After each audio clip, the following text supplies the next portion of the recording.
Alexa, what year did Hulk Hogan form the NWO? Here's something I found on Wikipedia. The New World Order was a professional wrestling stable that originally consisted of Hollywood Hulk Hogan, Kevin Nash, and Scott Hall. Not bad. Well, I guess my job here is done. So this is a very important story. Can you see that I'm in my underwear? No? Good. It all starts in 1996. The WWF and the WCW are at war. The WWF has always sort of been the big brother that bullied the younger brother. That is, if the younger brother had way more money and could just buy all the older brother's friends from him. They had recruited Hulk Hogan and Macho Man, and Lex Luger was there, and they were sort of like going to the Yankees. You play a farm team, then you play for Tampa Bay, and you make an all-star team, and then yeah, the Yankees will buy you. That was WCW. Anyways, yada yada yada, long story short, Scott Hall's all of a sudden on Nitro. We don't know that he's Scott Hall yet, we just know that he's like the bad guy oozing machismo. We've seen this somewhere before. So he comes through the crowd, he interrupts a match that's in progress, and he gets, I guess like the match just didn't matter. Has a match ever mattered less? It was like a guy in cowboy boots, and then another guy in wrestling boots. It's the Mauler versus Steve Dahl. That's what this episode's about. Scott Hall gets into the ring, grabs a mic, the other wrestlers stop what they were doing and leave, and he says, "You know who I am, but you don't know why I'm here." And then he promises a big surprise the following week on Nitro. And this is like, holy shit, it seemed real at the time. It seemed like the WWF was sending their guys to like invade WCW, and that's how real it was. We had no idea that he had signed a contract and is now with this company. We only knew him with the other company. Next week on Nitro, not Razor Ramon is back, and he's brought a friend with him. It's not Diesel. That's right, it's Kevin Nash. Kevin Nash had some interesting nicknames. Big Sexy, which is it's just a weird thing to call someone.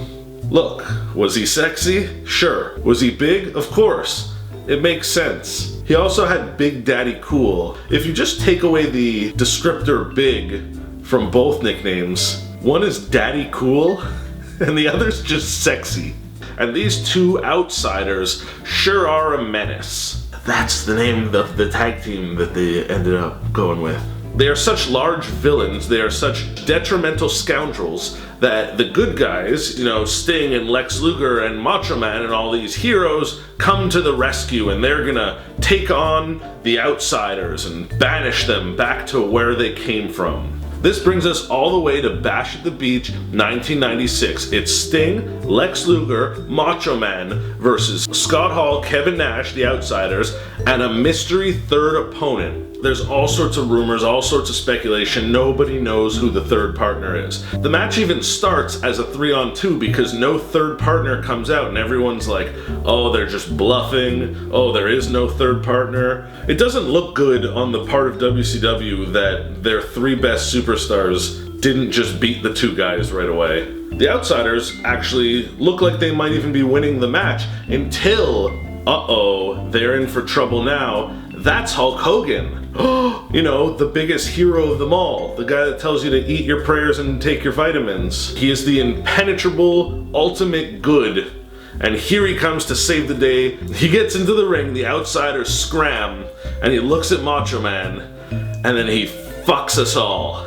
He drops the big leg on Macho Man, and everybody in the crowd is like, what? That was probably the biggest letdown of my life. It was literally impossible that Hulk Hogan, you know, from Hulk Hogan, that he would turn bad. Nash and Hall get into the ring and they all start high-fiving, and it's blatantly obvious what's going on here.